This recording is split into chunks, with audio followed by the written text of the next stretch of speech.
From the national newsroom of the Canadian Press, I'm Karen Rebo. As Toronto works hard to clean up from Sunday's record snowfall of nearly 60 centimeters, disability advocates are calling for more accessibility support. David Lepofsky, who is blind, says while he understands clearing that much snow can be complicated, more should be done to support people like him. Snowy and chilly conditions continue to plague Atlantic Canada today as the weekend's colossal storm moves through the area.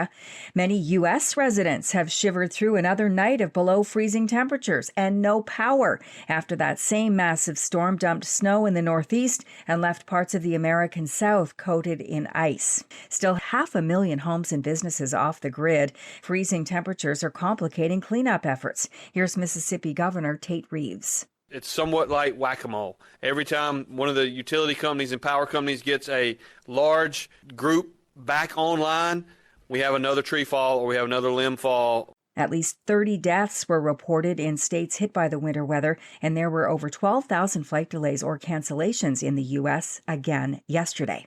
As Parliament returned from its holiday break yesterday, Prime Minister Mark Carney was noticeably absent from question period. He delivered a morning announcement at an Ottawa grocery store about plans to boost the GST credit to help with affordability issues. Then he left to meet with Ontario Premier Doug Ford in Toronto. Dalhousie University political science Professor Laurie Turnbull warns a PM who ducks out on question period could undermine the public's trust. Tributes are flowing in for former cabinet minister and longtime Toronto area Liberal MP Kirsty Duncan, who has died at 59 after a battle with cancer. Duncan represented Etobicoke North for 5 terms until she opted not to be on the ballot again when the federal election was called last year. Ontario Premier Doug Ford is among those who will miss her. She's been a friend of the family's from the day she got elected. She's just a wonderful, wonderful person. People don't know this, but our family had a rule. We'd never run against Kirsty. Duncan had served as Minister of Science and Minister of Sport under Prime Minister Justin Trudeau. She championed safe sport reforms.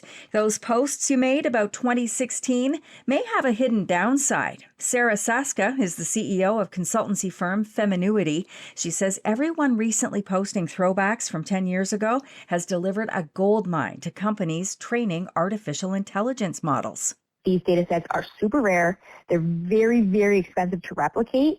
And they're actually really difficult to collect because of ethical constraints and all sorts of things. Saska says AI companies can use the data to predict how your appearance will change over time, develop believable deepfakes, or even track your whereabouts. This is the Canadian Press. In sports, NHL action last night got 3 goals from Mattias Ekholm that pushed the Edmonton Oilers to a 7-4 victory over the Anaheim Ducks. The veteran defenseman says he's never scored a hat trick before, even before entering the NHL. I'm usually not known for my goal scoring ability, so couldn't buy a goal for 20 games and then win one. So that tells you the story. Leon Draisaitl chipped in with 4 assists in the win to snap Anaheim's 7-game winning streak.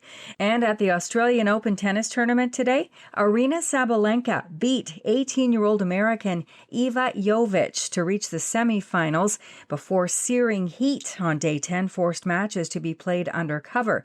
12th-seeded Alina Svitolina stunned the 3rd-seeded Coco Gauff, and Alexander Zverev advanced to the Final Four with a win over 20-year-old Lerner Tien. From the Canadian Press, I'm Karen Rebo.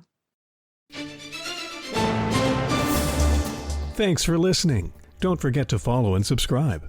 For more of today's top stories, visit thecanadianpressnews.ca.